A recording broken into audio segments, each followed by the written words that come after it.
almost touch. There's three truck battle for the lead as they come up on a couple lap cuts.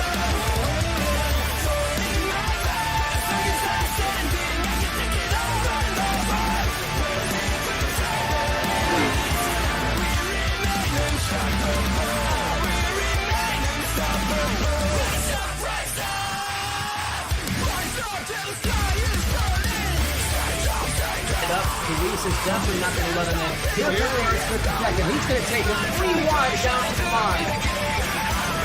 Luis tries to go block, and Luis quick. And here comes Chris Smith off turn number 4.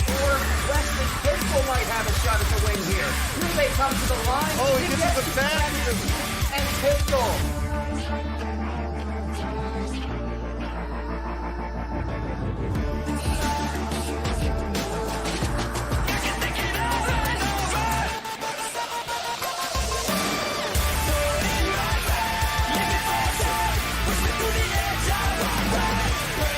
Sobczak on the back bumper of James Ray there, desperate for a win, desperate to get back into the championship. Oh, he gives him the bumper. Evan Pietka's going to come through to win it.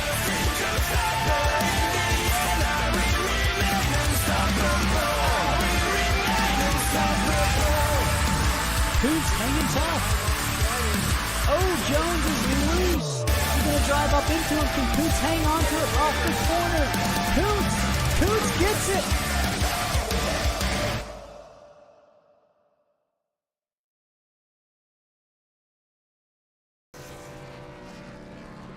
If it's Tuesday, that means Apex Energy Series racing from Slingshot Racing League. Welcome, race fans. I'm Ellis Thomas, joined in the booth tonight by Chris Smith.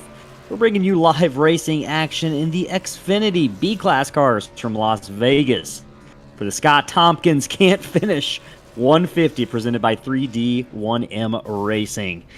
In the heart of the Mojave Desert, where the arid winds whisper tales of speed and adrenaline, sits a legendary shrine to horsepower, the Las Vegas Motor Speedway.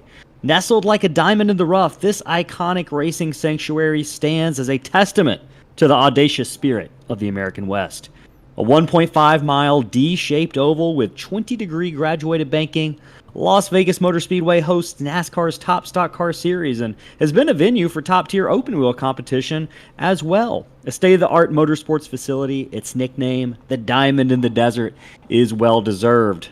Created in 1996, Las Vegas Motor Speedway burst onto the motorsports scene with an IndyCar race won by Richie Hearn.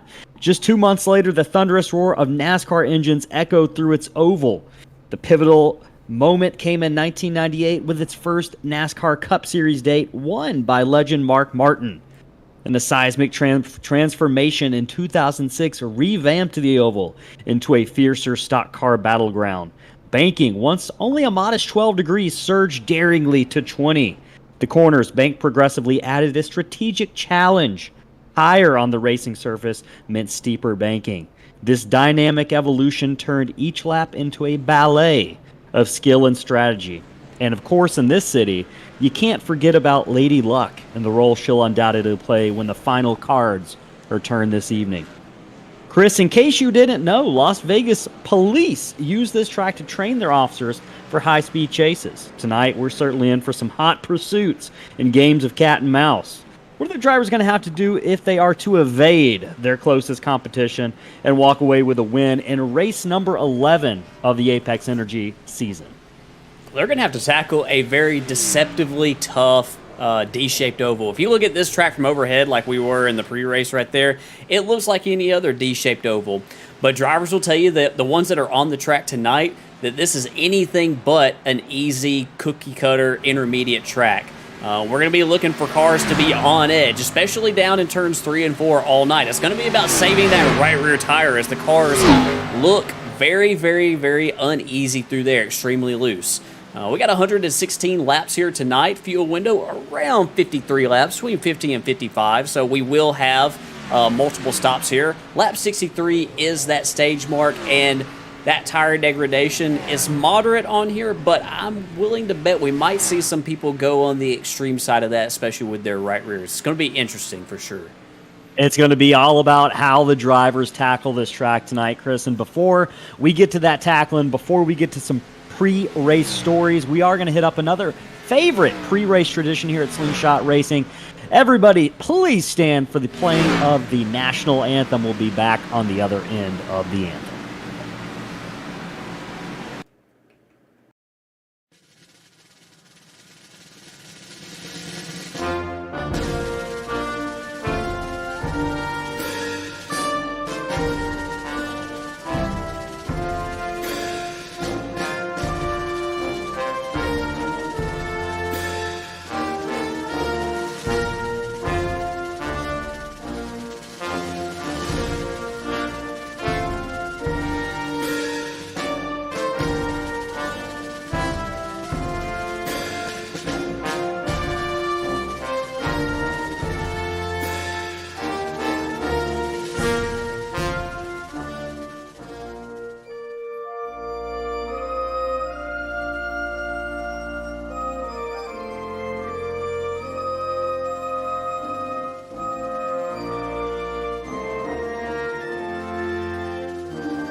All right, we are back here in Las Vegas under the lights tonight for the Scott Tompkins Can't Finish 150. And hey, just a quick explanation for the name.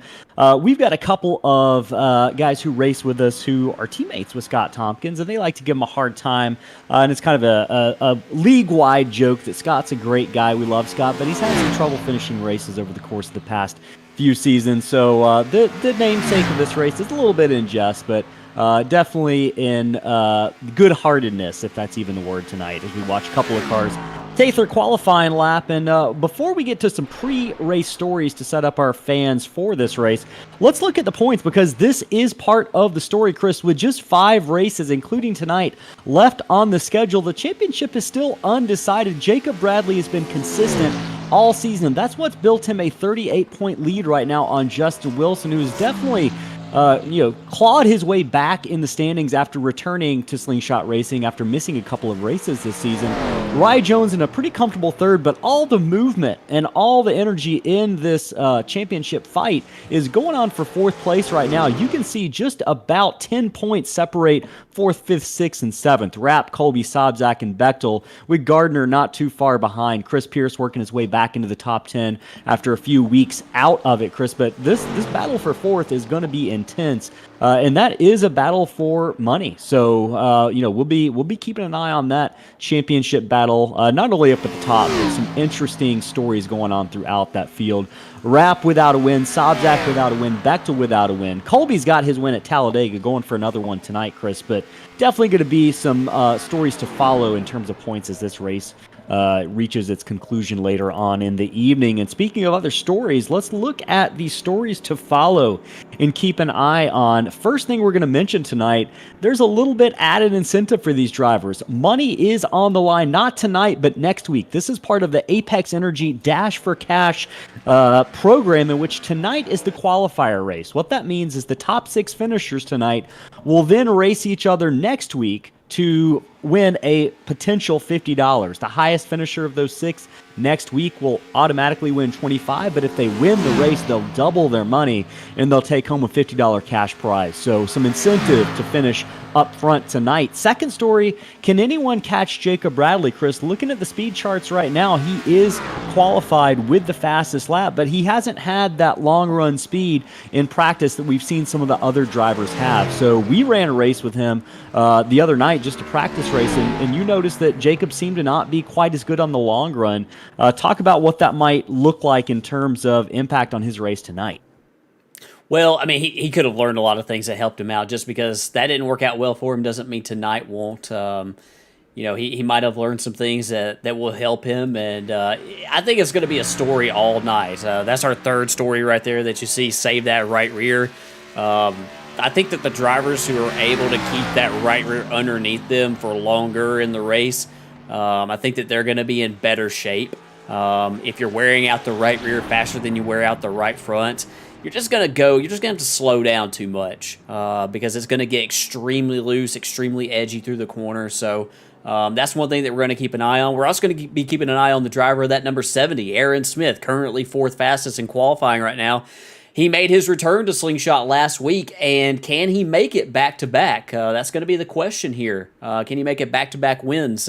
He's certainly one of the favorites. Absolutely, and several other favorites that we haven't seen him win a race this season. We've got several drivers who are hungry, including Randy Bechdel, who's going to be starting up near the front tonight. Johnny Rapp, who's our truck champion from a couple of seasons ago. Scotty Sobczak hasn't got a win. Rye Jones has finished second, and goodness knows how many races tonight. He's also going to be looking for a win, Chris. So speaking of looking for a win, the driver who won the pole, the Evan Pienta Designs Pole Award tonight, Jacob Bradley, and that's, I believe, his third or fourth this season. The driver with the most pole awards by the end of the year is going to win a free paint scheme and design consultation from Evan Pienta Designs. So without further ado, let's go ahead and go through that starting lineup. Jacob Bradley with a fast lap is your pole sitter, a 30.396. The only driver in the threes here. Randy Bechdel going to be starting on his outside in that number 51 mellow yellow car. Justin Wilson, that iconic purple and green and white car, starting in the third position. Aaron Smith in the yellow number 70 going to be starting fourth. Scotty Sobczak starting fifth in that number 81 Pine Mountain Auto Supply car. Jeremy Gardner going to be starting in the Slingshot Racing car in sixth position. Chris Pierce starting in the seventh position in the Apex Energy car. Patrick Piper on the outside of row number 4. Patrick Piper's had some good runs, had a really good run going at Road America last week until he blew a transmission or a motor near the end of the race. Going to be starting in the 8th position. Kyle Dewey with a great starting spot, starting in the 9th position inside of row 5. To his outside is going to be Rye Jones in that number 91. Ryan Hinkle, another great qualifying effort. We've seen the driver of that 19 Pawlacki car come on strong the past couple of races, showing a good bit of speed, starting 11th. Matt Kuntz in 13th, starting 12th. Scott Tompkins in another Pawlacki car, going to be starting in the 13th position tonight in the number 25. Wesley Pistol in that orange Tennessee Volunteers car, starting to his outside, inside of row number 8. Patrick Colby with Josh Ward to his outside. Daniel Rowe had a real consistent start to the season. He's had some trouble in recent weeks, looking to get his way back into top 5, top 10 for him, starting in the 17th position. Evan Pienta starting 18th. Steve McDonald in the Pawlacki number 6 starting 19th. So Sean Johnson starting in the 20th position. Chris is going to scroll the rest of the starting grid across the screen right now. We're going to focus in on the leaders. We're about just a half a lap away, Chris. And one of the things we've talked about all night is just how loose these cars are going to be in the first couple of laps. So Jacob Bradley, Randy Bechdel, going to have to really be on it. You found out the hard way in practice race the other night. You got real loose coming off of turn 4. We're going to have to watch out for that tonight. Bradley and Bechdel, as well as Wilson and Smith, are going to lead them down the front straightaway here. Pace car is going to pull off.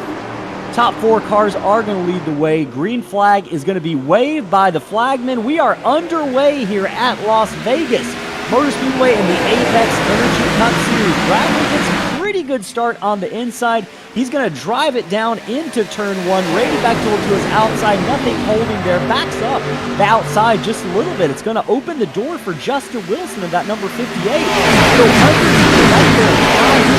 at the second position. Aaron Wilson going to tuck in right behind and see if he can take advantage. Wilson gets a little bit loose. Allow the number 60 of Jacob Bradley to open up a gap of about 4 car lengths off of turn 4. Everything clean and green right now, deeper through the field, several cars side by side. The first 8 or 9 positions are single file, except the battle for 4th position going on between Aaron Smith and Jeremy Gardner right now, Chris. Yeah, and you see Gardner up on that high side. One thing that we learned in that practice race on Sunday night is that it's very, very difficult for the driver on the inside to pass that driver on the outside. That progressive banking really comes in handy for the driver up high. He's able to utilize all the momentum up there. Yeah, absolutely. Lots of momentum being utilized. I'm watching battles all the way across the track right now. What I'm looking at is going on between Ryan Hinkle and Kyle Dewey for the 10th position. Hinkle looking like he wants to edge inside of Kyle Dewey in the number 33. I know we got some Dewey fans in the chat right now on Twitch. Hinkle has got a good view of the back bumper of that number 33, who's also kind of closed up on the back of Chris going on right behind them, though, between Scott Tompkins and Josh Ward. This is a battle for the 14th position. Right now, Tompkins has the 13th spot on Ward. Also, you can look underneath the 13 of Matt Kuntz. Kind of 3 cars on top of each other. And Chris, this is a track that lends itself well to these sorts of battles because of that progressive banking. Yeah, it does, absolutely. And what you can see the seams in the track that separate the banking. Where Matt Kuntz is right now, this is where there's like the second most amount of banking. It's a little bit higher up there next to the wall, but I don't know if you'll see many drivers do that early in a tire run. One thing that we did see was that there is some speed to be found up at the top. If you're having trouble passing a guy, you can use that top to get around somebody if you need to. Yeah, speaking of getting around someone, we got a battle brewing for the lead, Chris. Randy Bechdel has closed up to the back bumper of Jacob Bradley here in just a couple of laps. Lap number 5 of 116. That 51 Mellow Yellow car has got it out for the number 60. We've seen Randy Bechdel, really, we've raced with Randy before, and he is a championship caliber driver, Chris, and he's just not quite had the season that has produced wins, but he's still having a quality season. He's looking to go for it tonight. He's got some speed. He sees an opportunity, and it looks like he is going to want to seize that opportunity to certainly at least lead this race very early on as he continues to hound the back of that number 60. But right now, Justin Wilson's got a handful behind him. Jeremy Gardner, we saw working that outside line earlier, is closed back up to Justin Wilson. He's working that inside line pretty well right behind the driver of the number 58, seeing if he can maybe cause 58 to get a little bit loose or make a mistake. Right now, Justin Wilson's got to be a little bit nervous, and I'm seeing a bit of a log jam behind that number 58. Chris, you think he's just taking it easy on those tires right now? I'm sure he is, but what that does is it opens the door for Scotty Sobczak to look to the inside of Jeremy Gardner. One thing I wanted to mention, Gardner had a lot of speed, if you recall, back to Charlotte. He arguably had the car to beat there. It didn't quite work out. The strategy didn't quite work out very well for him there, but this is another mile and a half. I know they're not the same tracks, but you take a lot of the same approach as he is all over the back bumper of Justin Wilson. Not much breathing room at all between those two cars. Absolutely not. Less than a car length's distance right now, honestly, between first and second, but also between third, fourth, and fifth. You can really throw a blanket over the top 5 or 6 cars. Patrick Piper, not too far back there in 6th position. And we got a battle for the lead. Battle for the lead. Randy Bechdel going to jump underneath his Payday Racing teammate, Jacob Bradley, new leader going into turn 1. Randy Bechdel in that number 51 takes the point here on lap number 9 of 116. Bradley going to let him by. He's going to slip back about 2 car lengths from the 51. Battle also going on right behind these guys. Scotty Sobczak is going to try to make the move on 4th position once again, but Jeremy Gardner, Chris, you mentioned it, is working that high line. He's going to even channel that momentum into a run on the outside of 3rd place, Justin Wilson. So we're going to be keeping an eye on that number 5 car, Chris, in terms of tire management and degradation. We're going to be curious to see how that progresses over the course of this first run. Drivers are going to probably be watching that. Jeremy Gardner, who's making a good bit of moves, up 3 positions now after starting in the 6th position. That high line's definitely working him for now. We'll definitely come back to see how that kind of progresses over the course of this run. Top 7 or 8 single file going back through the field a little bit. The first battle I'm seeing is between Wesley Pistol and Evan Pienta. This is a battle for the 15th position. Pistol in that orange and white car, Evan Pienta in that silver and blue car. Pistol on the inside. He's got Pistol might have gotten the wall there a little bit. Right now, these are as close as we've seen these cars at any racetrack this season. Just about a car length between every single car in the field right now. Chris, drivers taking it really easy on lap number 11 of 116, just about a tenth of the way through this race. Yeah, they are, and right now you're just trying to get a feel for, 12 laps in right here. This is about, at the point where you might start to feel the right rear slide a little bit more, or the right front maybe push a little bit more. If I'm a driver right now, I do not, obviously you're a racer and you want to try to gain as many spots as you can, but I don't want to push to the point where I'm sliding that right rear out any more than I have to, because I think it's really going to hurt drivers on the long run tonight. Absolutely, and that's kind of an example of the type of finesse that separates the great drivers from the good or okay drivers, Chris. We often think about, stock cars, any sort of race car, full throttle. You want to go as fast as you can. You want to push that pedal to the metal. I know that sounds a little bit cliche, but the track like this, when you start to get loose, you've got to know just how much to mash that throttle and where you can mash it and how far you can mash it down, because if you go too far, these things are going to get up from underneath you and you're going to spin out and you're going to be in the wall before you even realize it. So right now, drivers dealing with that. If you're watching in the chat right now on YouTube or Twitch, can't say thank you enough in the Twitch chat. We got AF Pops, King Starter, as well as B-Man B-Ball 55, and we know that's Brady Powers, one of our slingshot racing drivers and friends. We're glad they're all watching tonight in the YouTube chat. Of course, we got Don Hilbrun's Paul Thomas in here, so hopefully Paul's not typing while he's racing, but also Julie Super in the chat, Jeremy Gardner in the chat. Hey, if you're here in the chat, let us know who you are rooting for. Go ahead and hit that like and subscribe button to help us get as many viewers to watch your favorite drivers.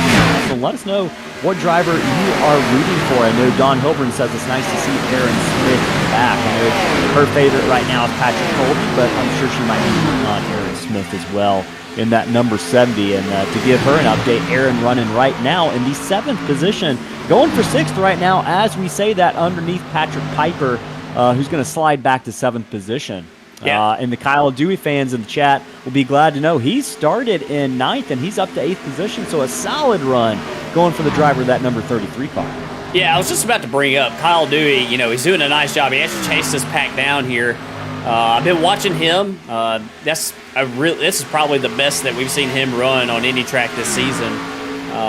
So yeah, great run out of him. Aaron Smith's been just kind of riding behind these guys, and I think he has waited to this moment to try to pounce. As we see Justin Wilson trying to make a move on Jeremy Gardner for the 3rd spot. Yeah, Jeremy Gardner continues to make that outside line work, and Chris, we talked about that could go away at any moment if these tires continue to wear.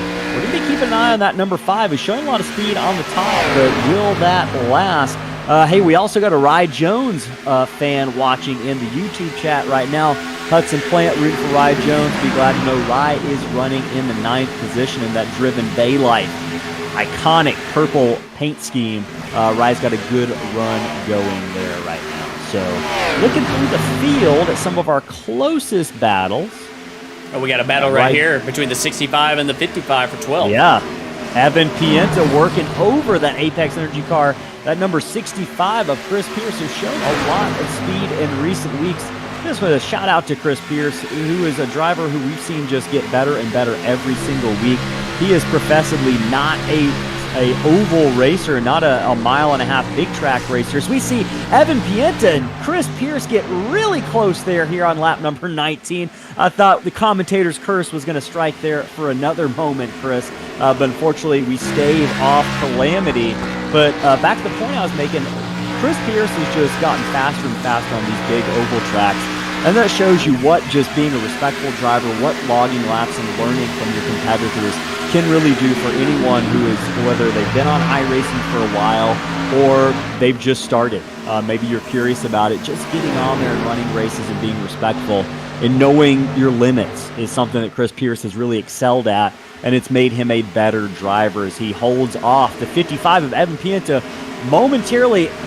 We are on lap number 20 of 116 here at Las Vegas Motor Speedway, and the Scott Tompkins can't finish 150 from Slingshot Racing League in the Apex Energy Series. I am Ellis Thomas, joined in the booth by Chris Smith. Hot battle going on between Evan Pienta right now. The 7 of Wesley Pistol, who's working that outside line to channel some momentum. Wesley Pistol started looking to improve on that. He's going to try to cross over Evan here and get on that inside, headed down into turn 3.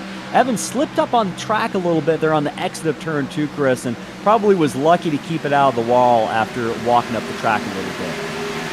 Yeah, he was. And right now we got a couple of colleges duking it out right here. The Alabama Crimson Tide of Patrick Colby and the Tennessee Volunteers on Wesley Pistol's Ford. And man, right now this is by far the closest competition on track right here, from about the 13th spot on back. Yeah, it's closer than the Alabama and Tennessee football game was. Definitely. It's right there. Crimson Tide car gets into the number 7. He's going to check the brakes. The 7 in the number 9 of Patrick Colby. My goodness, that is a instant nominee for save of the race.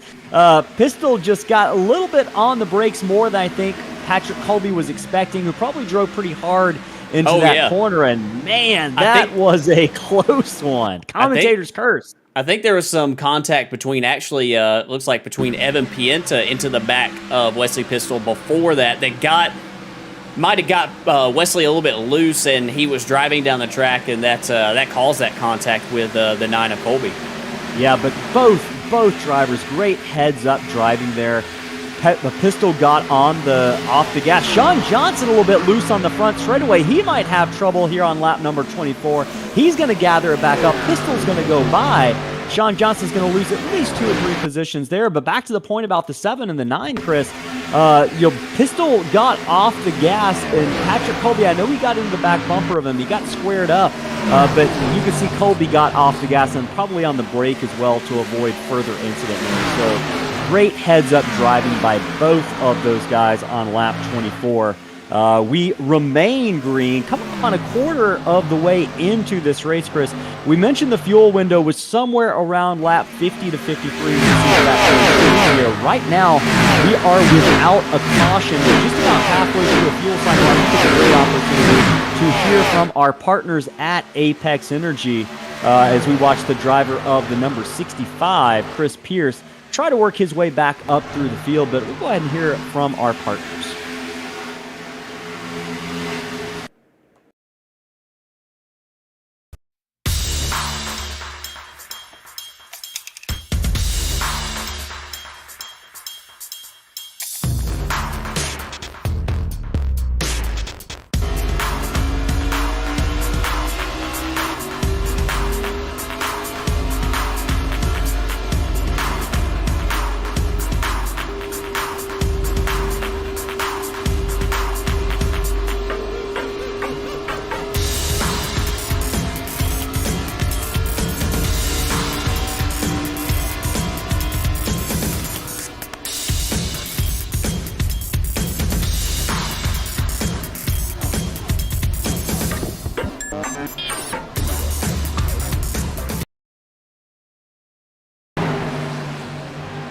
Looking live right here at the hottest battle here on the track in Las Vegas. Patrick Piper on the outside, Rye Jones on the inside in that number 91. This is a battle for the 7th position. You see Rye Jones take the apron there.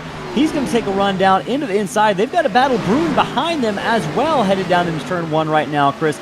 Piper hanging tough on the outside. He's going to give up that spot, but right behind them, Josh Ward in the 57 car with a head of steam coming off of turn 2 down the Nellis straightaway. The backstretch here at Las Vegas Motor Speedway. That blue and yellow car is going to move into the 8th position. Patrick Piper losing a couple of spots.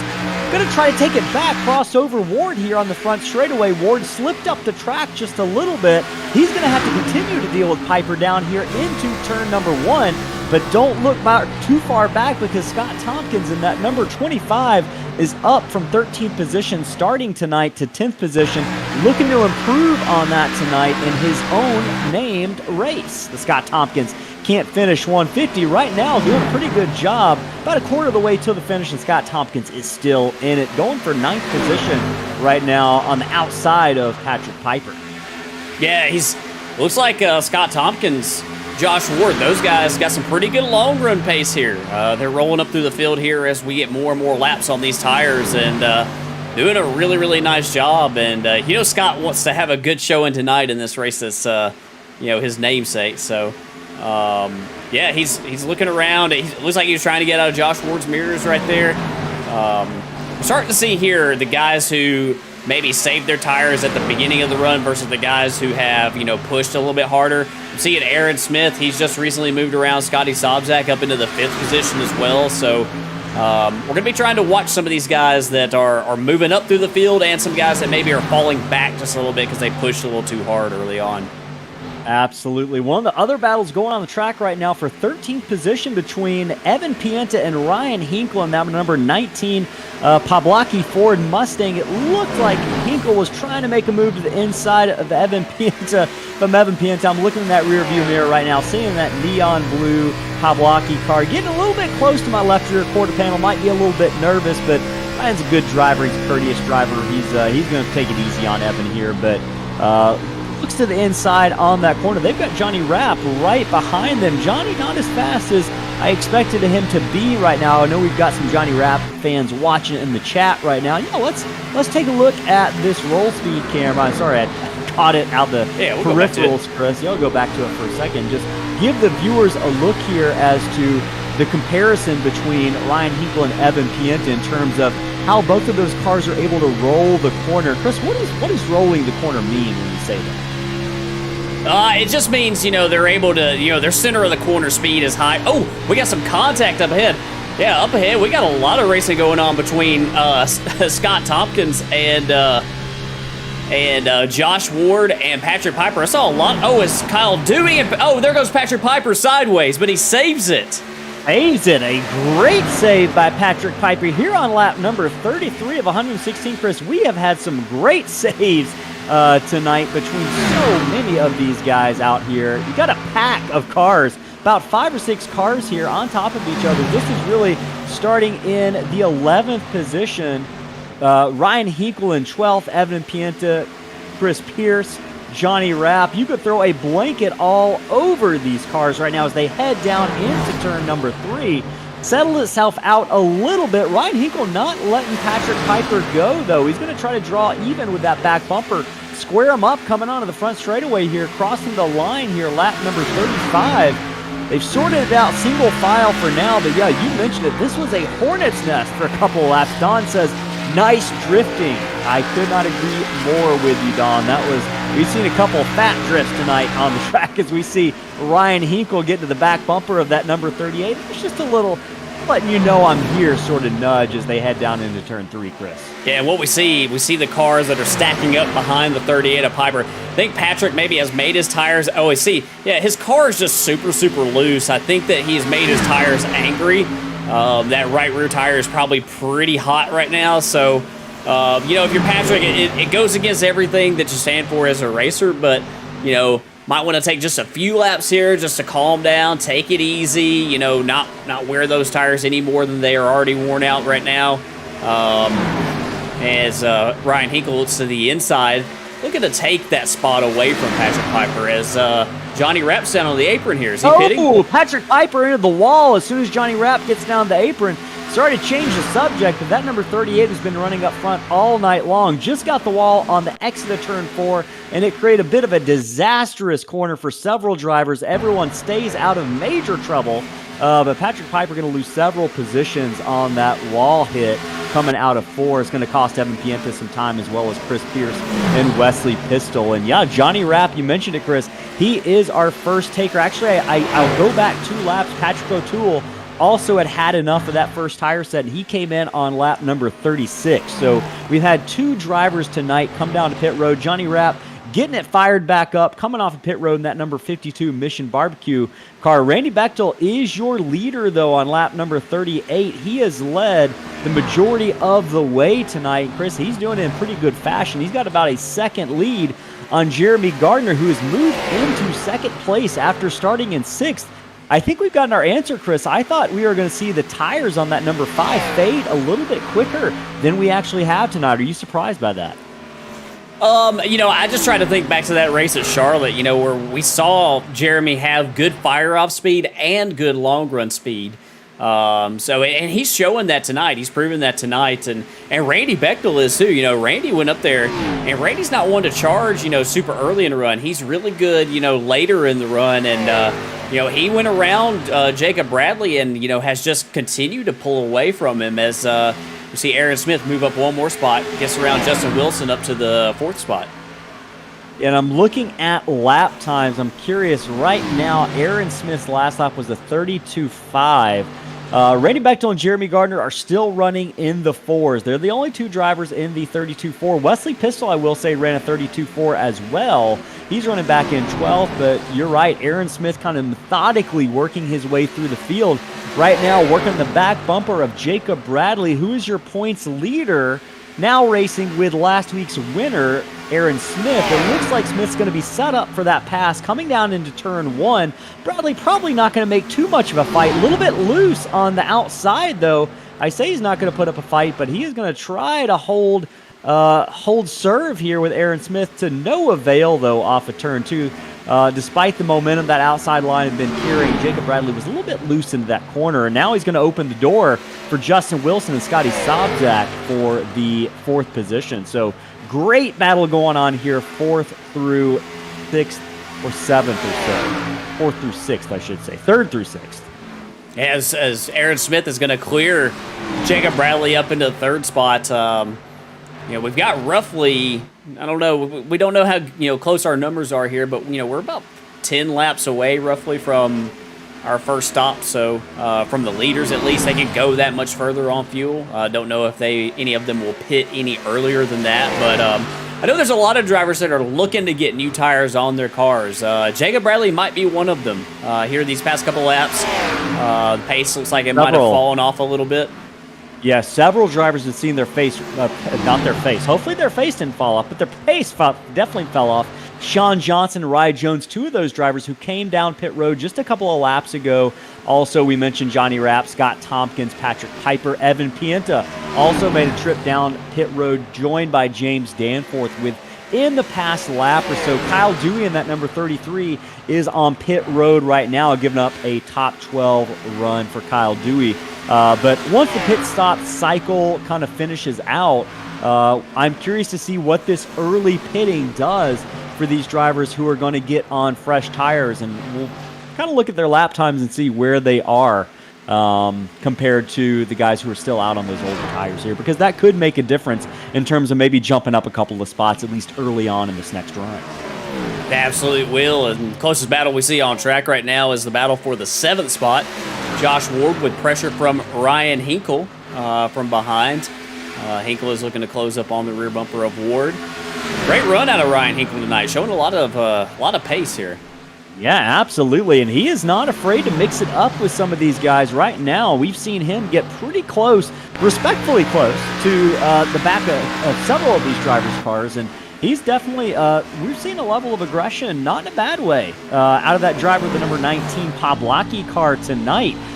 He's, I guess, just trying to set up our storylines headed into Nashville in a couple of weeks, where Pawlacki Signs is going to be sponsoring that race. So Pawlacki cars out in full force tonight, a couple of them out there. Check in on the other one real quick as Ryan Hinkle works his way by Josh Ward, at least for the time being. Well, actually, that battle is going to continue. Josh Ward going to fight back on the outside. We mentioned that progressive banking playing a role very early here tonight. Lap 46 of 116 in the books. Drivers like Josh Ward and Jeremy Gardner have really been able to make use of that outside line. I am curious here, they're going to have to be careful because Ryan Jones, a driver on 4 fresh tires, is screaming his way through the field right now. Big difference on those 40-lap older tires versus the new ones.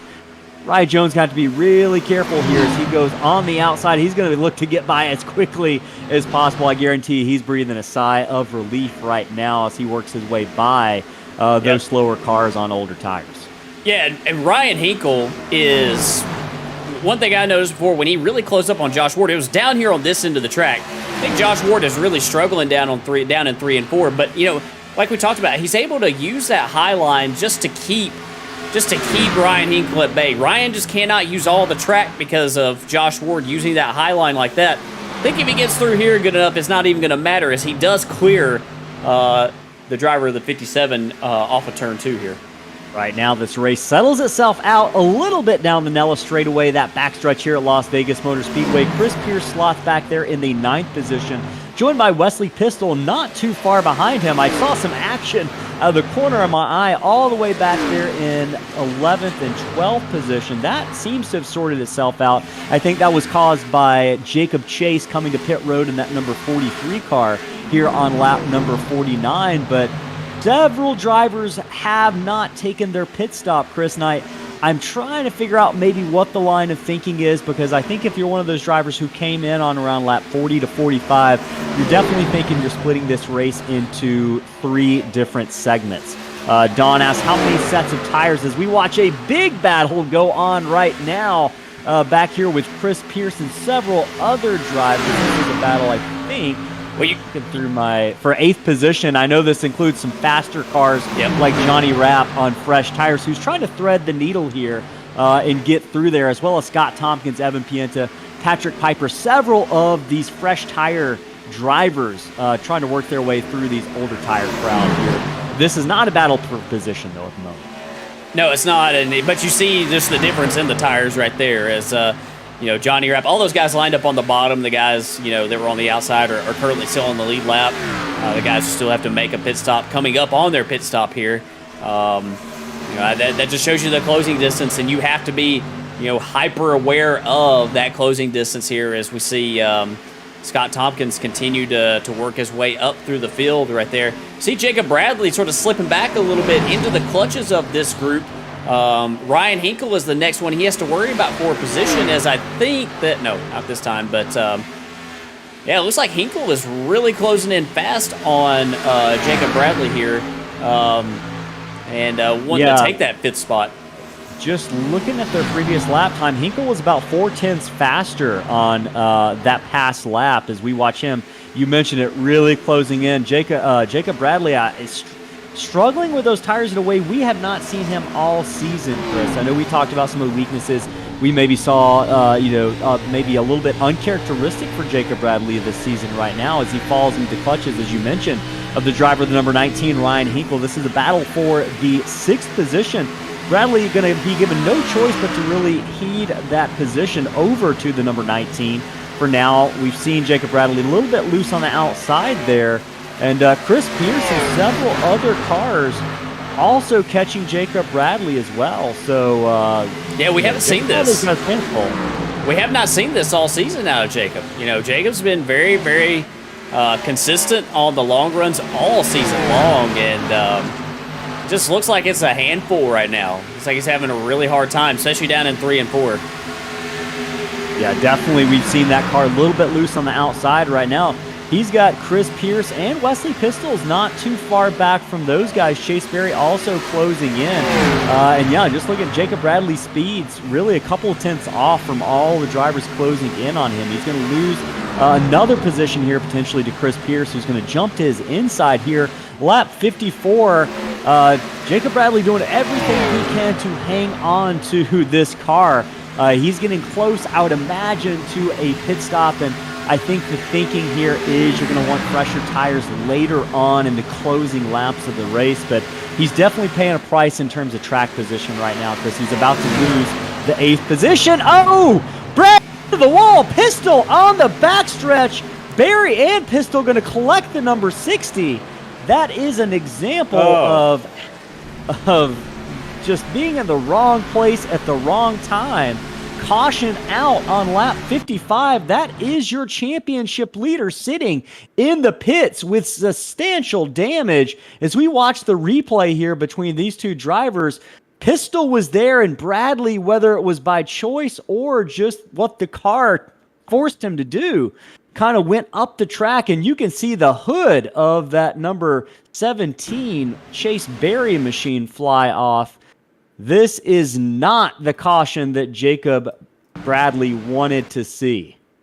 Not at all. Not at all. I think that's just a miscommunication, probably more than anything. That's the closing rate of speed that you see as well between Pistol and Bradley there. Super unfortunate. Super unfortunate, but it's going to be fortunate for several drivers.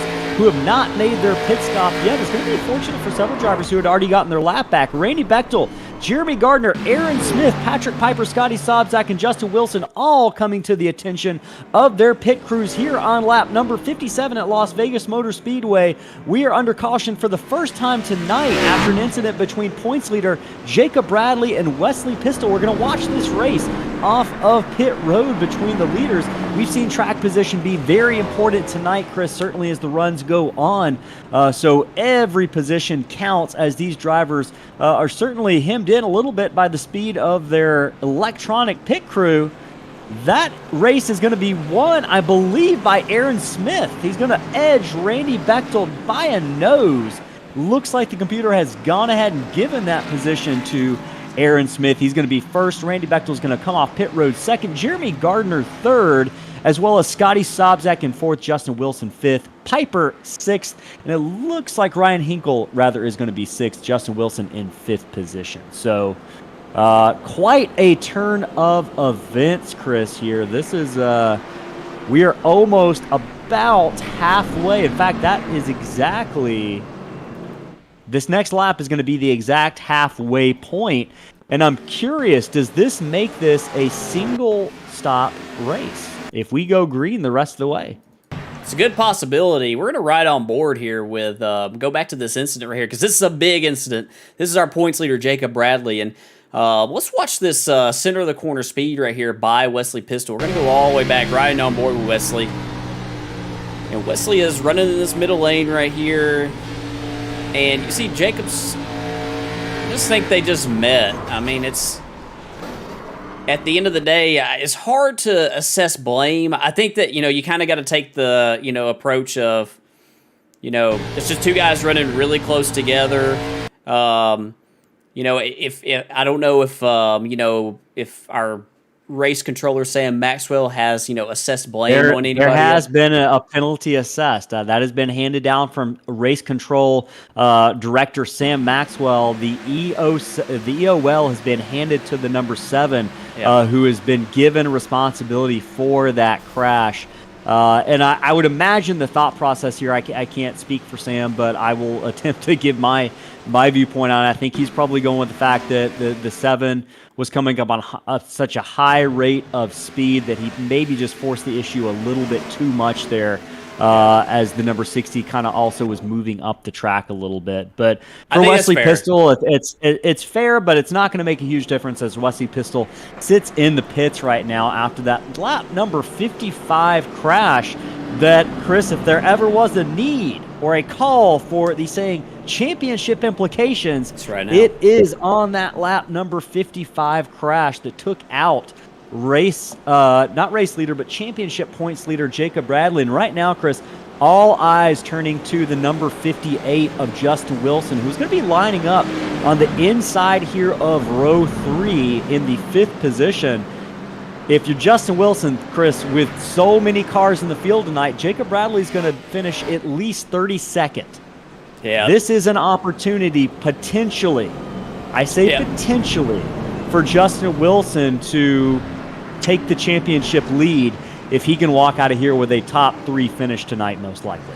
Yeah, and if you're Justin Wilson, you don't need to go out and win the race. You don't need to go out here and win the race. You just need to go out here and basically not have any trouble tonight. You're guaranteed to gain a lot of points if you stay out of trouble. And so, if you're Justin Wilson, just try to stay out of trouble, keep it really clean until the end. Want to go back very quickly before we get the green flag to that incident. That's a tough one. That's a really tough one. Obviously, we've seen Wesley Pistol in slingshot a long time. That's nothing that he intended for right there. I think that was the right call by Sam. It's a tough one, but the driver from behind, I think they bear more responsibility in a situation like that for sure. Absolutely, and right now, the leader, Aaron Smith, bears responsibility for taking the green flag here. Pace car is going to peel off. It's going to be on Aaron Smith. When we take that green flag, he's going to enter into the Geico restart zone. He hits the pedal. We are back underway racing here at Las Vegas Motor Speedway, the Apex Energy Series, and the Scott Tompkins Can't Finish 150 continues on lap 60. Right now, Aaron Smith gets away very quickly Great restart for the driver, that number 70. The battle is for second place. Scotty Sobczak on the outside. Randy Bechdel on the inside. We've got Jeremy Gardner, that they're both worried about right now in the 4th position. Sobczak's going to clear the number 51. Randy Bechdel's going to fall back in the clutches of Jeremy Gardner. We've seen Randy Bechdel not get off to the fastest of starts tonight, Chris, but by the time 10 laps rolls around, he is definitely one of the fastest cars on the track, leading the majority of laps tonight. Right now, both of these drivers, Sobczak and Bechdel, are going to close with a head of steam on the leader, Aaron Smith, who's now just got a car length of a lead as the drivers head down into turn number 3. Yeah, I wouldn't be surprised at all to see Randy Bechdel, for these first couple laps, just sort of maintain where he's at. But, you mentioned about 7, 8, 9 laps, 10 laps into this run. That's about where he, took off in the first run. We'll be paying attention to that 51 car to see if he gets back around these guys, as that car has been the class of the field all night. Yeah, that car has definitely been the class of the field. But right now, he's got a suitor here on the inside. Jeremy Gardner. I was about to say Jacob Gardner. Jeremy Gardner, that number 5, is working that inside. But we've talked about that's a little bit non-traditional for what we've seen from the number 5 tonight, who's been very friendly with that outside line. But now kind of going with the opposite. Working that inside line on Randy Bechdel. But he's got Justin Wilson, who is outside. And if you're Wilson, you mentioned it, you're just right now worried about just picking off one car slowly but surely.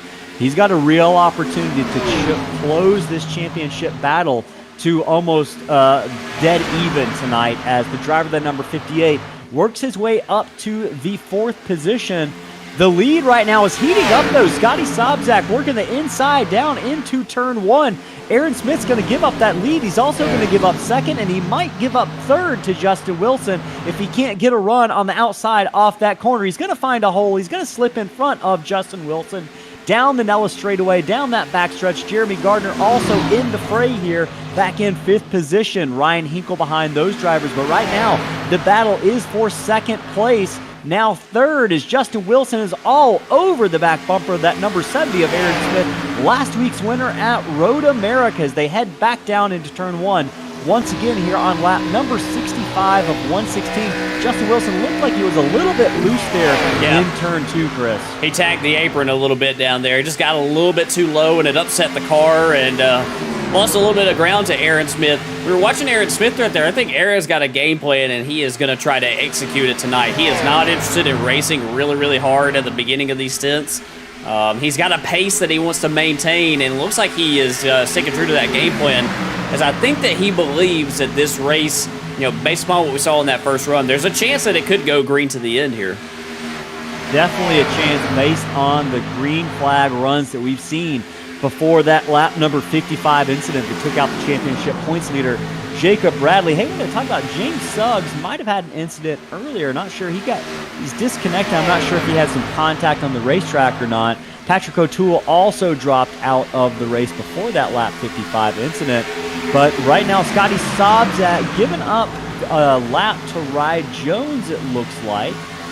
Just looking at my telemetry here. Okay, sorry about that. I was a little bit off. But Randy Bechdel right now in 2nd place. Aaron Smith is closed back on the back bumper of that number 51, and you could throw a blanket right now over 2nd through about 6th position right now with Ryan Hinkle in that 6th position. Right now, Aaron Smith getting a run to that outside. He's got a little bit of energy behind him for the driver, that number 58, Margaritaville Chevrolet, Justin Wilson, but Aaron Smith doing a good job of coming back here on the outside. A couple laps after he got passed from the lead, he's back into 2nd position, going to set his sights on the leader, Scotty Sobczak, out there right now. And let's talk about Scotty Sobczak for just a second, Chris, because Scotty is a driver that we have seen have a lot of speed over the course of the season. He excels on mile-and-a-half tracks. Our stats guy, Matt Kuntz, who's also in this race, gave us some numbers, and we were able to determine that in all the mile-and-a-half tracks that Scotty Sobczak has run in Slingshot Racing League, he has an average finish. You want to guess where his average finish is on mile-and-a-halves? Oh, I bet it's top 5. Oh, he's even better than that. Right around 2. right around second position, average finish a mile and a half for Scotty Sobczak. That's kind of his sweet spot. His wheelhouse is these fast tracks where throttle control can really make a difference in terms of carrying momentum through these corners. He is so good at it right now, and he is showcasing his prowess in that number 81 Pine Mountain Auto Supply car as he leads the way here. Scotty Sobczak is your leader on lap 70 of 116 here in the Scott Tompkins Can't Finish 150 from the Apex Energy Series and Slingshot Racing League. Just looking our way through the field, look at some close battles. Ryan Hink or Daniel Rowe is going to have his hands full of Rye Jones, Chris, here in just a moment. Daniel Rowe in that number 68 Pawlacki car with a really good run going, but Rye Jones is right up in the back bumper of Dan Rowe here on lap number 71 as they head down into turn 3. Jones is going to turn to the outside line to see if he can utilize it in that progressive banking to make the pass. And as long as the 68 doesn't come up into him, I think Jones is going to be sitting pretty coming down into turn 1 here.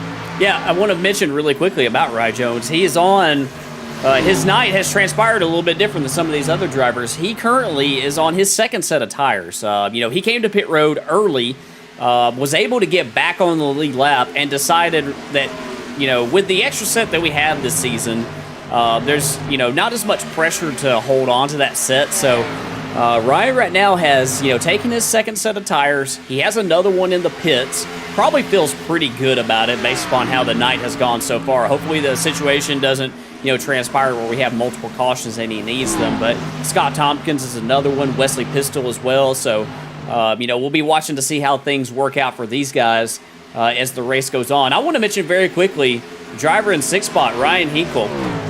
At the end of that previous run, at the end of our first run, I think this was the fastest car on the track. He was tracking down Justin Wilson at the end of that run. We saw him get around Jacob Bradley, give it another lap or two, and he would have gotten around Justin Wilson as well. So, if this thing goes green to the end, I think that Ryan wants that. I think that he has got the long run pace tonight to, maybe even contend for a podium if he has that same speed on this run. Absolutely. We're going to be keeping an eye on the driver of that number 19 Pawlacki Ford Mustang. Ryan Hinkle doing a great job right now. Looking through the rest of the field at battles we have kind of going on the track right now. I'm looking at a battle for the 10th position between Patrick Colby and Scott Tompkins. These are two aggressive race car drivers sitting in the 10th and 11th position right now, and they've been working on each other here for the past couple of laps. Patrick Colby on that Alabama Crimson Tide number 9, looking like Scott Tompkins is going to get the better end of that battle as he continues to edge away by just about 2 to 3 car lengths now as they head down the back straightaway. Scott Tompkins right now, Chris, we are over halfway through this race, and that Scott Tompkins 25 is still running. So, do you think he's going to finish? I don't know. He's got to finish this one. He's got to. Yeah, it would definitely be a big statement if he could finish. Yeah. Good job right now for Scott Tompkins in that number 25. Hey, he's a race winner earlier this season at Auto Club. So You never know. We talked to him in pre-race. He said, I'm going to pull out all the stops. I don't have anything to lose. I'm not in the championship hunt. So if there's an option for alternate pit stop strategy tonight, I think Scott Tompkins is definitely going to be a candidate for that. And right now, battle for the lead, heating up just a little bit. It looks like Aaron Smith is running just a fraction faster right now than Scotty Sobczak in second place, and he's gained, at least he's chipped away probably 5 car lengths on that lead in the past 2 or 3 laps. So Scotty Sobczak is on the point in the lead right now. Lap 77 of 116, I am Ellis Thomas, joined by Chris Smith in the booth. If you're watching on YouTube or Twitch, we appreciate your viewership. We hope you enjoy what you're watching right now. Let us know what driver you think is going to win this race. Right now, it's anyone's guess. We would like to know yours in the chat. Also, if you're watching on YouTube, subscribe and like this video to let us know that you're enjoying what you're watching, and send your friends our way as well. Justin Wilson making a move, Chris. You said he doesn't have to win this race. I'm not sure if the driver of the number 58 got that message earlier. He wants to go for a win, and he is really taking it to the driver of that number 70 right now, Aaron Smith. Justin Wilson's giving him a handful. Yeah, he is, and it just looks like he's rolling the bottom really, really well on both ends of the track. We're right on board with Aaron Smith right here to see what he does down here on this end. Oh! That's interesting.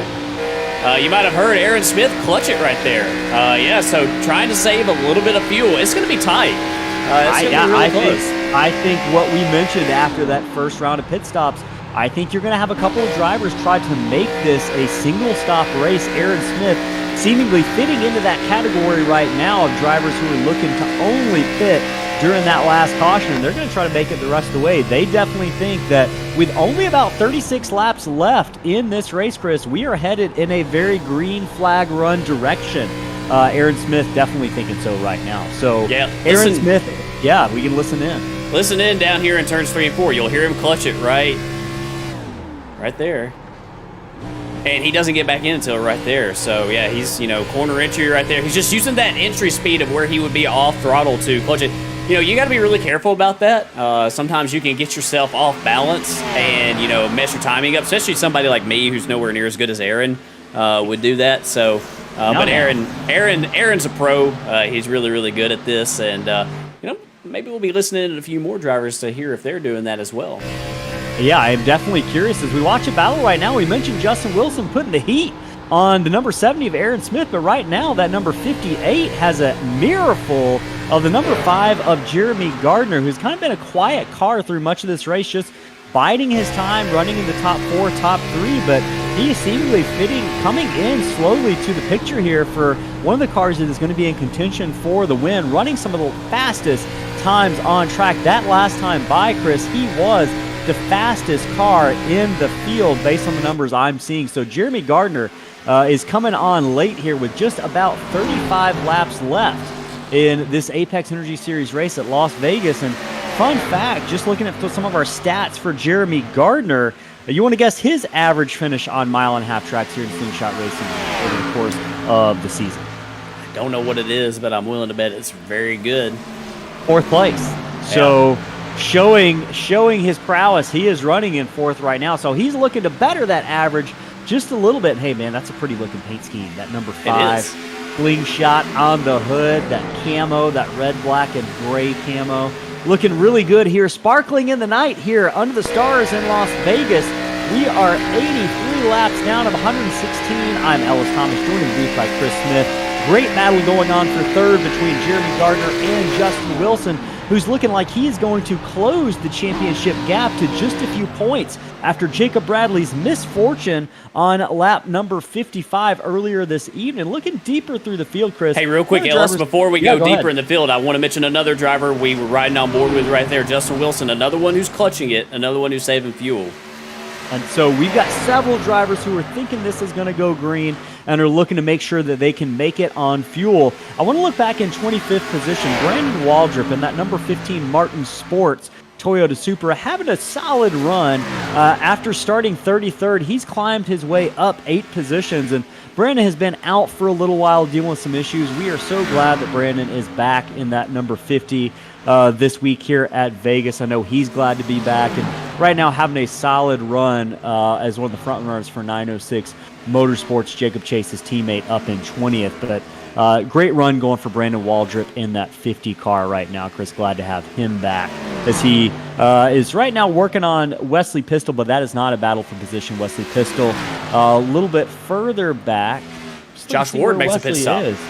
Yeah, we got Josh Ward coming in here on lap number 86. A couple of other drivers coming in. Sean Johnson. We know Jacob Bradley is he's showing up on my pit road map, but he has been out of this race for just a little while.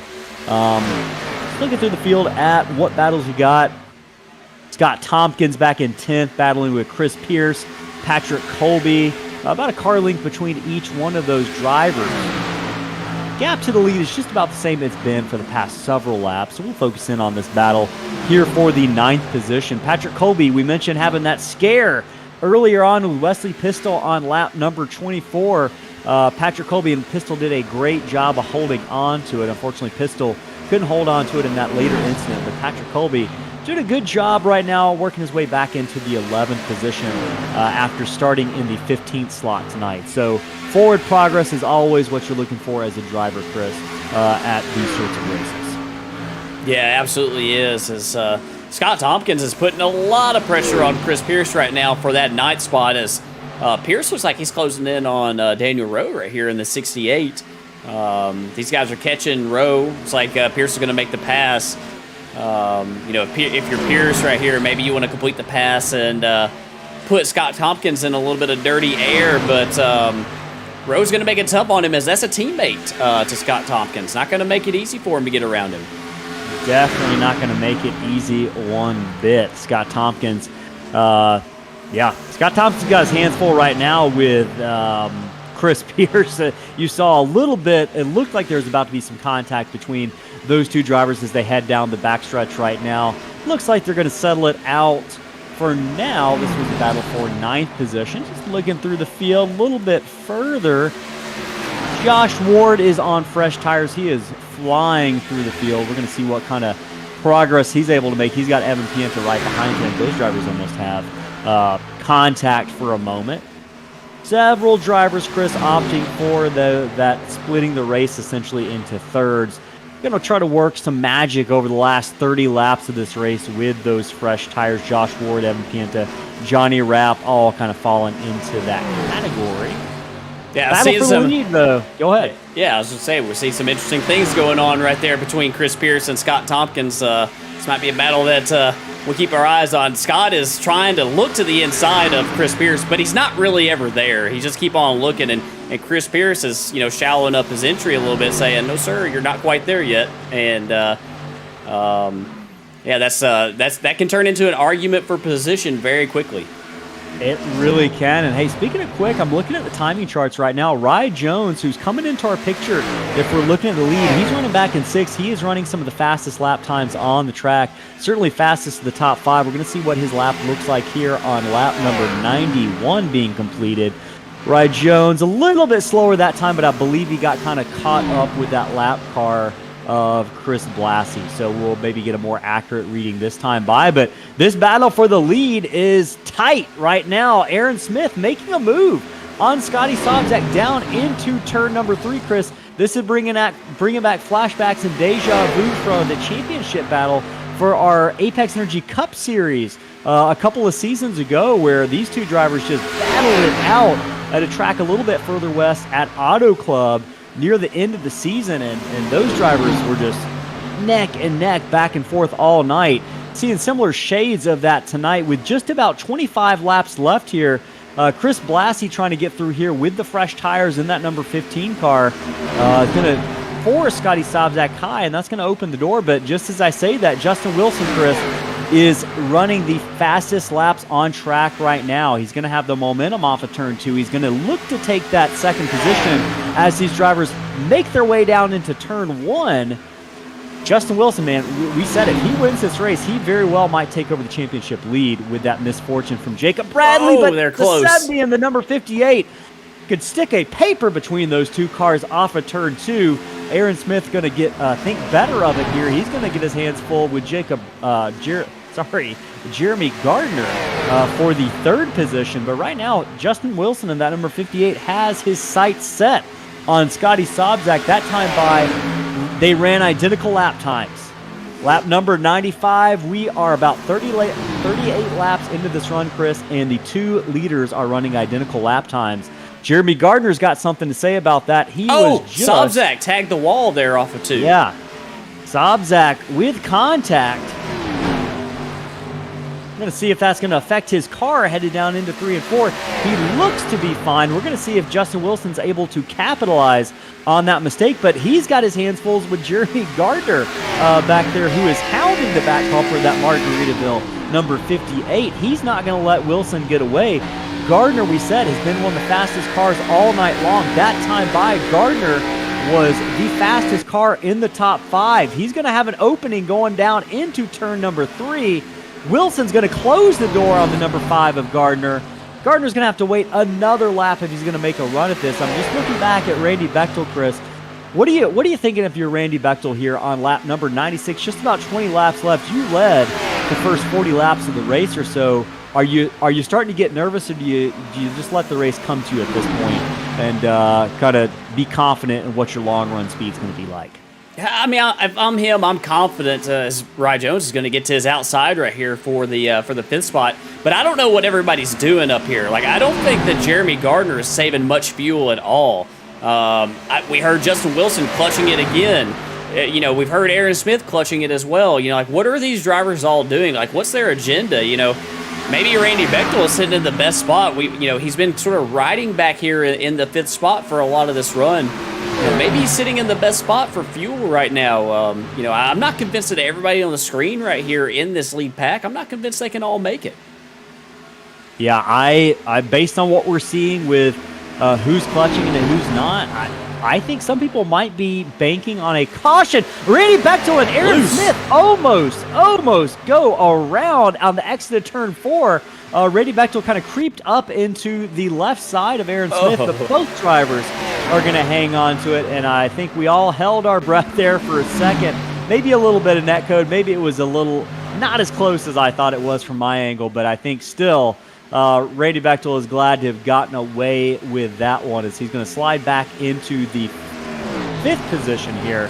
Battle for the lead, Chris, is heating up. Scotty Sobczak dealing with Justin Wilson, who's going to lose some ground on the exit of turn 3. Jeremy Gardner is really rolling turns 3 and 4 far better than Justin Wilson is, certainly that corner. Gardner is the fastest car on the track right now.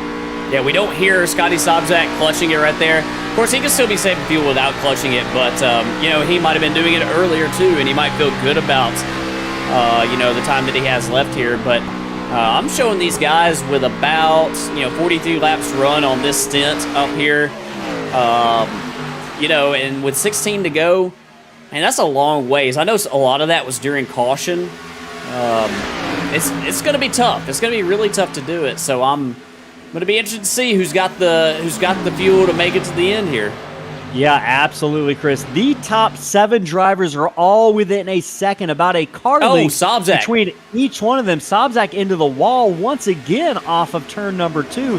Done that a couple times now, and it's going to open the door for Justin Wilson, but Wilson, Chris, really seems to be struggling through turns 3 and 4. We've seen that as a repeated pattern for the past several laps. Jeremy Gardner jumps to his outside, contact between the 58 and the 5. Gardner is going to think better of it. He's going to lift a little bit. He's going to wait at least one more corner until he tries to make that move once again. Randy Bechdel, meanwhile, working his way to 4th position on the outside right now of Aaron Smith, who's going to slip back to 5th with just about 15 laps remaining here in the Apex Energy Series race at Las Vegas Motor Speedway. Chris, I don't know who's going to win this race.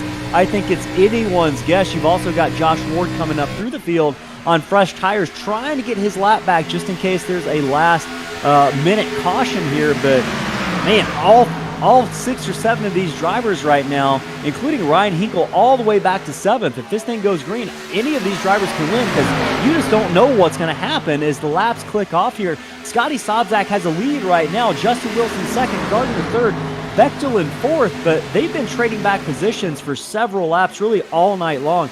This is the most energetic race I think we've seen all season, including Phoenix a couple of weeks ago, Chris. These drivers are on top of it tonight here at Las Vegas. And their tongues are hung out down in turns 3 and 4. I'm telling you, when we were riding on board with Justin Wilson earlier, you saw how much his hands were counter-steering down there in 3 and 4. I just think that the cars are a big handful down there, especially at this point in the run. We are very deep into the tire life cycle here, and these drivers are just hanging on. And this lap car of Josh Ward is possibly going to present an opportunity here, to mix the field up. Can Justin Wilson follow him past Scotty Sobczak? Yeah, I think you got to be looking at the 57 as an optional pick here. If you're Justin Wilson, Scotty Sobczak's got to be careful because you don't want to race that 57 too he hard. Had to get out of it. You see him almost get into the wall again. This is certainly going to open the door for Wilson, who's going to jump to the outside, headed down into turn 3 here at Las Vegas. Wilson not able to get the run that he has been all night long. He's going to get a little bit of a momentum off the corner. Can he drag even with the 81 headed down into turns 1 and 2? He's got to push from Jeremy Gardner and the 5 behind him. Just 11 laps left here, Chris. This is getting exciting. We're definitely setting this up to be a barn burner here. Justin Wilson gets a great run off of turn 2. Wilson really moving through the gears a lot better here in this final 10 laps or so. Really close to the back bumper of Scotty Sobczak. Sobczak, Chris, is struggling on the exit of 2. I think if you're Justin Wilson, you've noticed that at this point. You've noticed Scotty Sobczak having to let off the throttle just not to get into the wall as he exits and pushes up out of turn 2. So you got to be looking at that as an opportunity if you're the driver of the number 58, but you got to be careful not to force the issue. Yeah, we've seen Wilson close up down the backstretch, and I think that speaks to what you were talking about. Scotty Sobczak just having to lift a little bit off the corner to not tag the wall. Car looks a little bit tight off the exit of turn 2. Down here on this end, I think they're a little bit more even down here in 3 and 4 as, Gardner is looking to the inside as well. Jeremy Gardner keeping these guys really honest here. These top 3 have separated themselves a little bit from Randy Bechdel, who's about 8 to 9 car lengths back. It's a 3-horse race as they head down the backstretch here at Las Vegas. Just about 9 laps left in the Apex Energy Series race here from Las Vegas. The top 3 are Scotty Sobczak, Justin Wilson, and Jeremy Gardner. You could not fit a piece of paper over the top of these cars right now. They are so close. Justin Wilson loose on the front stretch. He's got Jeremy Gardner in his back bumper, but they keep on going. It's actually going to give Justin Wilson a little bit of a head of speed into turn number 1. He's going to have to let off, though, and he's right back in the same position he found himself in before that scary moment. They head down the backstretch. And Chris, these guys are just going back and forth. No one can seem to really gain the advantage. In fact, we see Scotty Sobczak get a little bit through turns 3 and 4 better than Justin Wilson there. Sobczak pulling away by about 4 car lengths now as they cross the start-finish line. 7 to go. The laps are winding down here in Las Vegas. Don, you are absolutely right. It is going to be a nail-biter. If you're watching the chat right now, let us know. Oh, Justin contact. Wilson. Contact from the number 5, Jeremy Gardner. Gardner's got to be getting impatient, Aaron Smith Chris. sideways. Aaron Smith sideways. Can he hang on to it on the backstretch? He does. That might have been a battle that went awry. Yeah, I think that the lap car, Paul Thomas, is on fresh tires, and I think they just made a little bit of contact there. Yeah, Paul Thomas coming through the field here with a head of steam. Seeing if he can get a lap back here, but with just 6 to go, Jeremy Gardner got to be getting a little frustrated here with Justin Wilson as they watch Scotty Sobczak fall back or gain a little bit of ground right now on these two. He's got about a 5 to 6 car length lead, and it is getting intense here. Paul Thomas has these fresh tires, trying to work his way by these guys. Hopefully he's able to prevent himself from impacting the race. Little loose off the wall. Hang on to it, Paul. Oh, be careful. If I'm Paul Thomas, I just got to get out of the way at this point. I know you got fresh tires, but I think you want to let these drivers settle it out amongst themselves. He's going to try to get by Scotty Sobczak, who we know has been pushing up off the corner, and I think Scotty will be fine just to let that lap car of Paul Thomas go on fresh tires. Meanwhile, Justin Wilson and Jeremy Gardner all pull back up to the back bumper of Scotty Sobczak. Just 4 laps to go. Drivers making their way off of turn 4. It's anyone's guess right now. Jeremy Gardner going to take a run on the outside of the number 58. He just can't make it stick, Chris. It looks like every time he's got an opportunity, Justin Wilson just closes the door. Oh, he might have a chance here. Though. He's going to get even with the outside of Justin Wilson as they work their way out of turn 2. Gardner's got a big run coming down here. Is he going to take it going into turn 3 and 4? Will Sobczak throw the block? He does it. This might be Gardner's best opportunity to get the lead. He's going to try to stick the landing on the outside. He's able to stay even with the 81. He's going to get that run off the corner. Gardner is going to lead that lap in the number 5, Chris. Just 3 laps to go here from Las Vegas. Gardner to the point. Now the battle is for second between Sobczak and Wilson. Wilson trying to claw as many points out of tonight as possible to gain on the championship lead. Jacob Bradley with trouble earlier in the race. Justin Wilson to second right now. Jeremy Gardner is your leader, coming with 2 to go. Gardner has not won a slingshot racing event since the season opening Apex Energy Series clash at Daytona. And right now he's 2 laps away from bringing that slingshot machine to victory lane in his first regular season victory. He has had a lot of momentum going into this, Chris, but right now he is the fastest we've seen him certainly all season and certainly tonight. Does he have enough fuel, though? Charlotte. That is a big question. I'm curious if we could go on board just to see what the clutch action is like in that number 5. Is he off throttle? Is he getting the clutch? He's just a lap away. All he needs is 1.5 miles of fuel in that tank.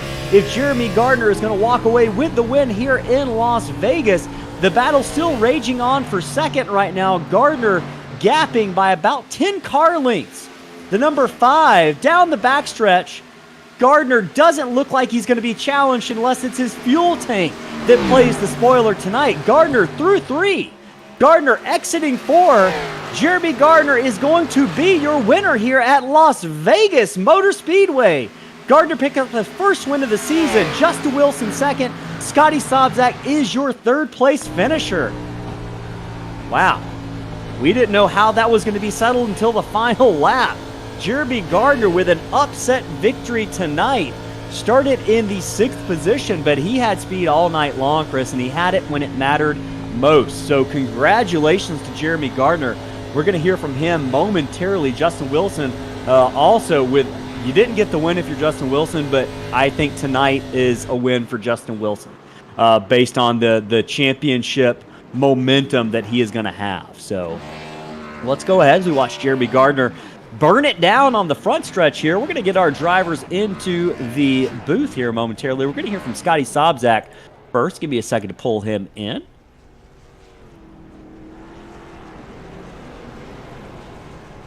Alrighty.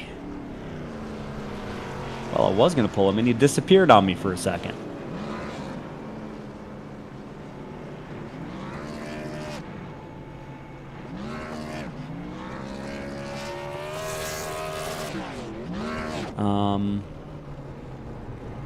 Give us 1 second. We'll be back in just a moment for these post-race interviews.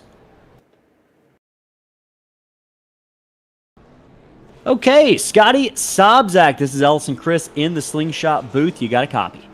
Hey, I got a copy, and I got no fuel. We were wondering just how close it was going to be fuel and on fuel, and we definitely seem to have gotten our answer there. You are out of fuel. Scotty, congratulations on what's been one of your best runs of the season. I know you haven't gotten into victory lane. You wanted to. You were a couple of laps away from doing that tonight. Talk us through those last 5 laps or so. How much were you attempting to save, and how much did that impact kind of that fight with Gardner that you had at the end? Yeah, I mean, I knew it was going to be close. I thought after the middle of the run there, pit stop, that it was going to be easy.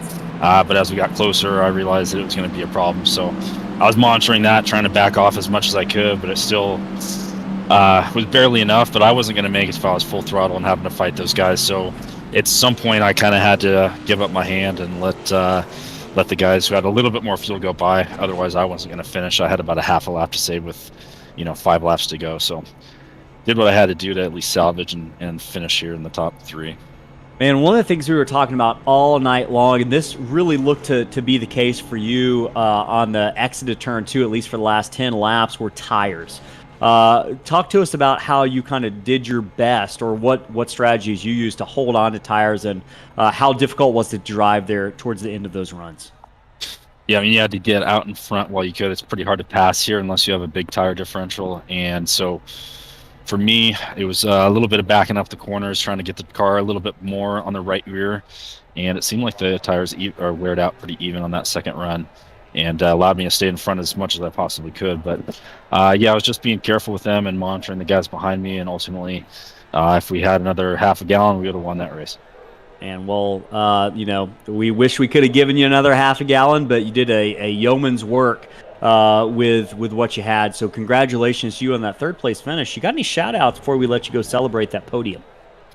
Yeah, I got to thank you guys for broadcasting. Baby Junebug, Alex upstairs, anyone else in the chat here, Mr. Figs, Remy, they're probably watching as well. And everyone at home watching on YouTube or Twitch too. Thank you. Awesome. Hey, we appreciate you, and go celebrate that podium with your team. Scotty Sobczak, third place finisher tonight. Thank you. All right, we're going to bring Justin Wilson, our second place finisher, into the booth, and Chris, you're going to take it away.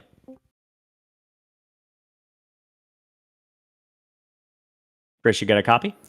Hey, Justin Wilson, this is the Slingshot booth. You got a copy? Yeah, do you got a copy? I got you loud and clear, bud. Hey, congratulations. Second place finish tonight.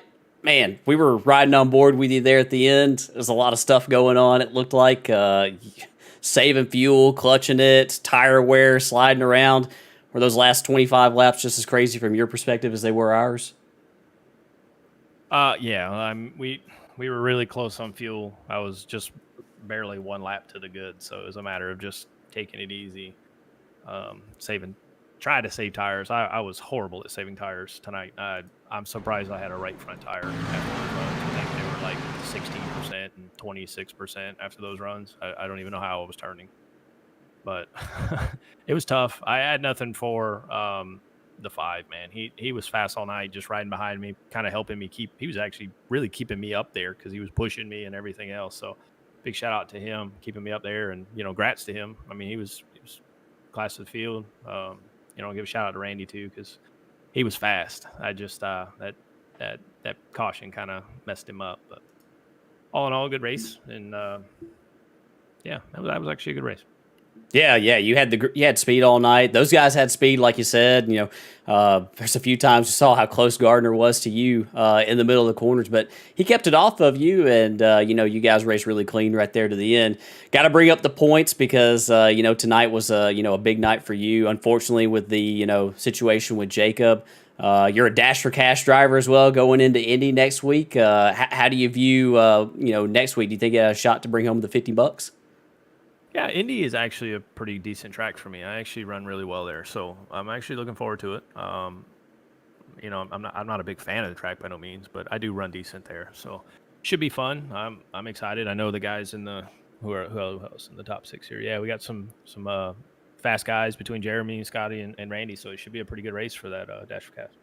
Yeah, absolutely. Hey, any shout outs that you want to give before we let you go here tonight after that second place finish? Yeah, of course, you guys putting the show on, obviously putting the league together, and all the guys tonight. That was a great race. Only one caution, and just want to thank the payday guys.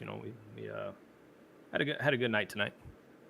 Absolutely, yeah. And Justin Wilson, that's your second place finisher, and possibly our points leader going in next week. We'll have to see how the points shake out. Hey, Justin, congratulations on your run, bud. Yeah, thank you, bud.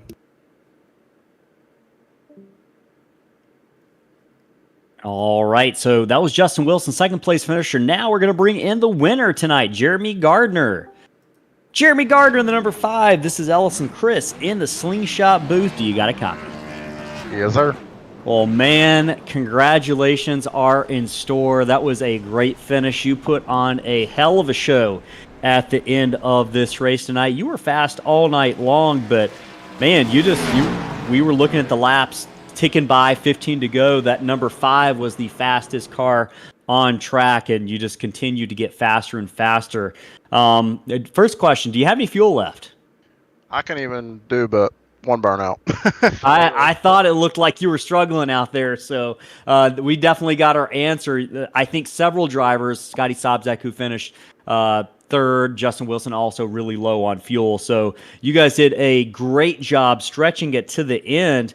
Man, talk about what you felt like, first of all, made you so fast over the course of these runs tonight. What do you feel like was your biggest strength that helped you get by so many cars? We saw you working the outside early on in the race. Did you learn something in that first run? Yeah, I learned a little. I just figured that high side would burn my stuff up. I honestly figured it was going to burn my tires up and I was just going to get freight trained. But, I mean, I really just learned to be patient after that first run. I mean, I think that first run I was down to 20% on my right front. But I was just trying to hold pace with everybody after that. I just wanted to get, top 5 position, just hold my position there. And then once that caution came out, I kind of took what I learned in that first little section and put it into the next part of the race. Tried to save my tires best I could. Man, whatever you did, it certainly worked in the final stretch of that race. You had the fastest machine, by far. One of the things we noticed, I just wanted to ask you, in the closing stage, in the closing probably 10, 15 laps of the race, we saw you going back and forth with Justin Wilson, and there were a couple of close calls there. One of the things I was curious about and brought up during the broadcast was your frustration level. At a certain point, were you starting to get a little frustrated as you saw Sobczak in that 81, who was the leader at the time, start to pull away from you and Justin a little bit? What were your kind of feelings as you were watching that happen?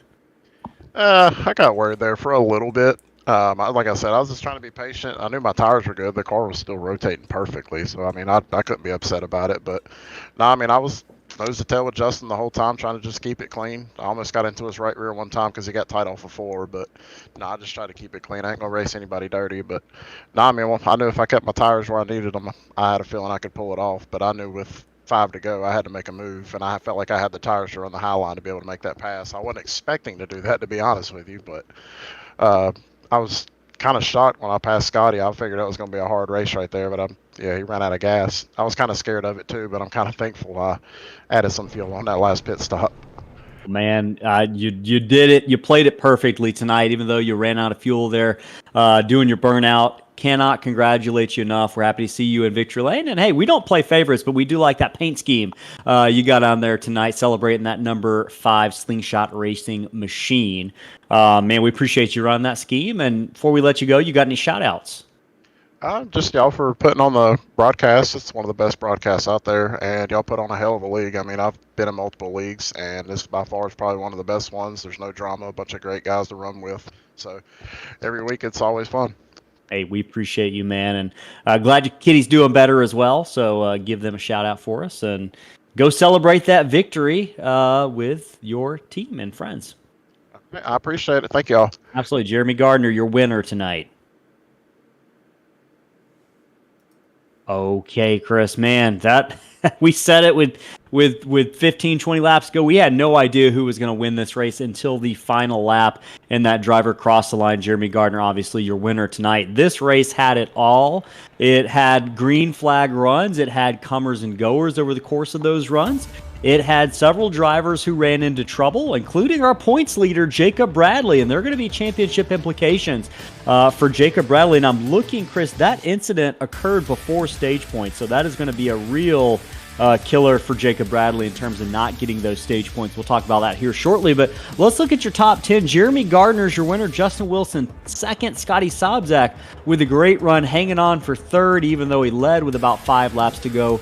Randy Bechdel, Chris, I can't say it enough. He's going to get a win before this season is out.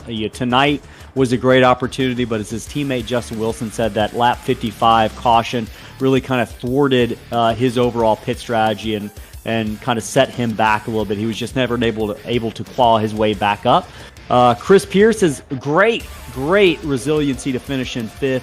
And Ryan Hinkle, Chris, might be one of the drivers of the race just in terms of the speed he showed tonight over the course of those long runs. He stayed out of trouble, and he's had a lot of bad luck this season, but tonight he showed us what he could do when bad luck did not strike at Vegas. And hey, that's your top 6, and those are going to be the drivers who next week are going to fight it out for a $50 bonus cash prize. The top finisher from those 6 in the Dash for Cash will automatically win $25, but if one of those 6 wins the race at Indianapolis in the Yard of Bricks, they're going to take home not only bragging rights and points, but they're going to take home a $50 paycheck for winning that race. So the Apex Energy Dash for Cash race is next week at Indianapolis. Unfortunately, Aaron Smith, who I know was really wanting to be in that Dash for Cash, is barely going to miss the cutoff. 7th place finish. We saw him get into trouble, Chris, on the final couple of laps there with a lap car. Patrick Colby finishing 8th after a close call early on in the race.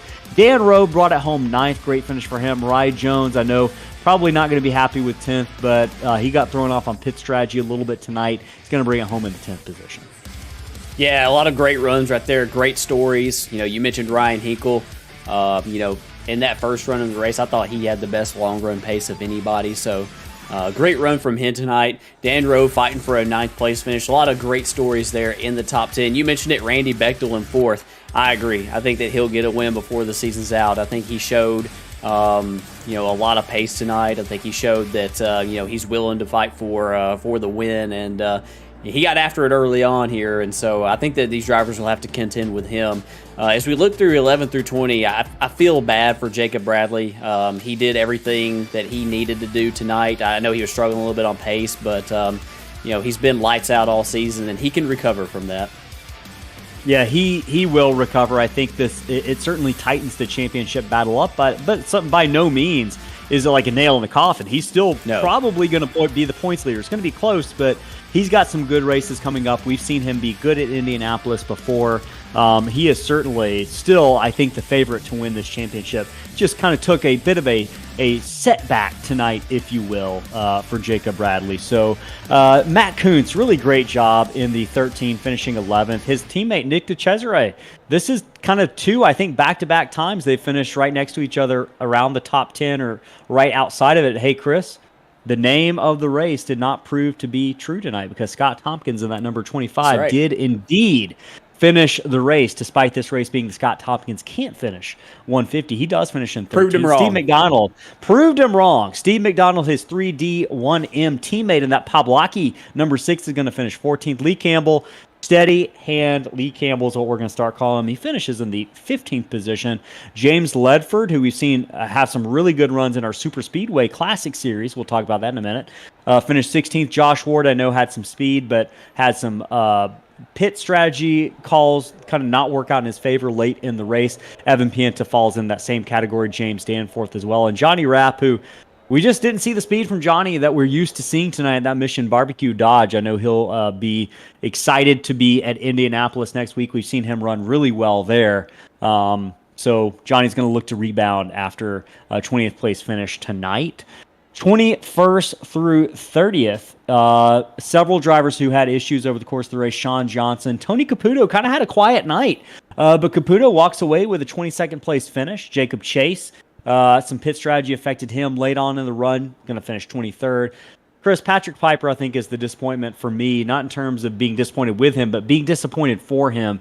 Had a really fast car all night long and then had issues late in the race. I'm not even sure if we can find out what happened to Patrick Piper.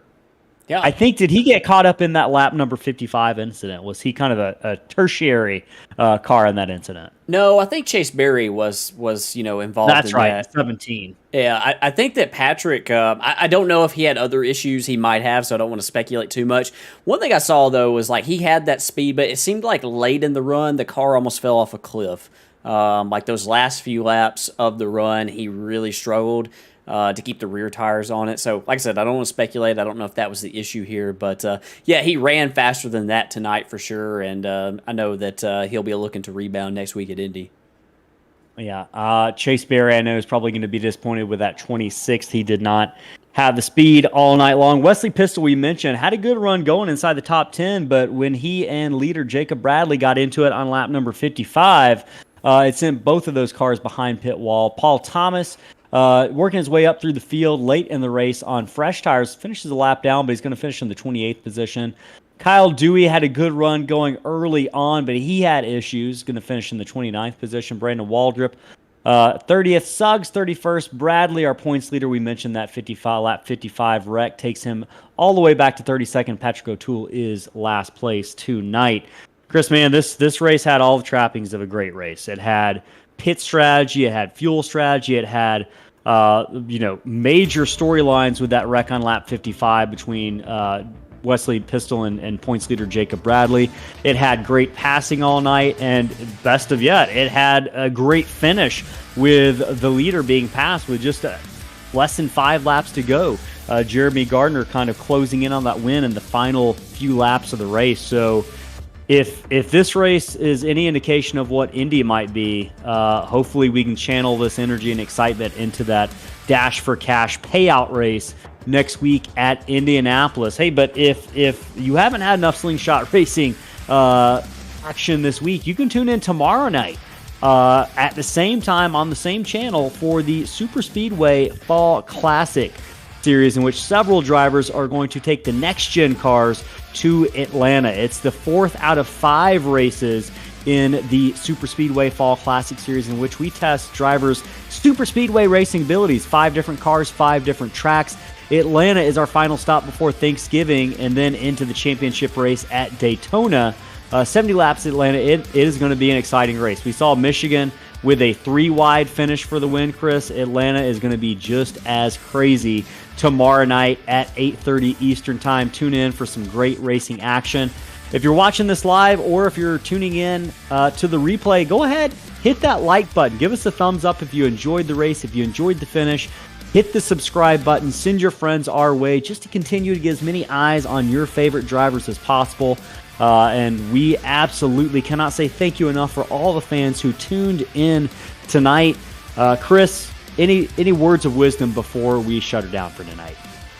I think this race lived up to the hype. I think that, us racing the other night with these guys on Sunday night, we kind of knew that this race would deliver, and it definitely did. We've got a tight points battle now. Jacob Bradley, ran into some misfortune tonight, so that has just tightened everything up. But like you said, I think that he is still the championship favorite. I think that they're going to have to take it away from him. He's shown that he has the speed all year long, and looking forward to tomorrow night. Can't wait to see the next gens at Atlanta. I think that's going to put on a great show. The Super Speedway model on the next gen cars is really good, I think, on iRacing. We're going to see some big runs from drivers, and we might even see some tire wear at Atlanta. I think that we might even see a little bit of separation later on at the end of those runs tomorrow night. So I'm looking forward to it. It's going to be a great night of racing, and tonight was a great night of racing, and I think that's going to do it for tonight. For the Slingshot Racing Series and the Apex Energy Series, I'm Ellis Thomas, joined by Chris Smith in the booth. We'll catch you folks tomorrow night and next week at Indianapolis. Have a good night, everyone. So long from Las Vegas Motor Speedway.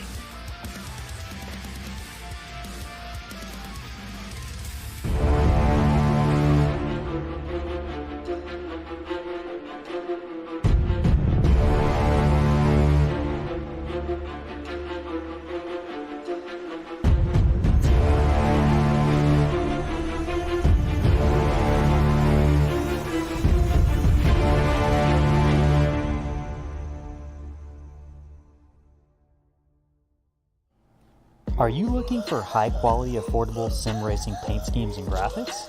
Then look no further than Evan at Evan Pienta Designs.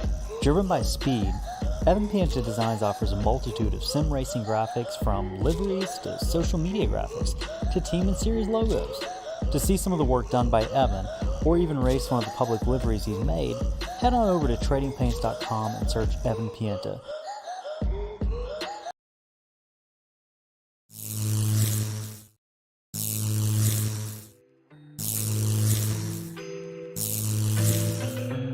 How do we get these one-of-a-kind amazing trophies? Well, we were fortunate to find UD Awards when we started our league. We reached out and we connected with Christopher, and we got started designing these one-of-a-kind works of art. The process was easy from start to finish. After just a few revisions, we finalized each one of them, and the team at UD got to work building each trophy from scratch.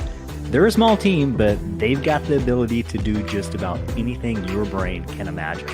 And don't worry, if you're not an artist, they've got an entire catalog of unique trophies in pretty much any material you can imagine. Wood, acrylic, glass, and in the case of last season's trophy, metal. The best part, they're affordable. If you're looking for a trophy for your event or league, the choice is simple. UD Awards can give you exactly what you want.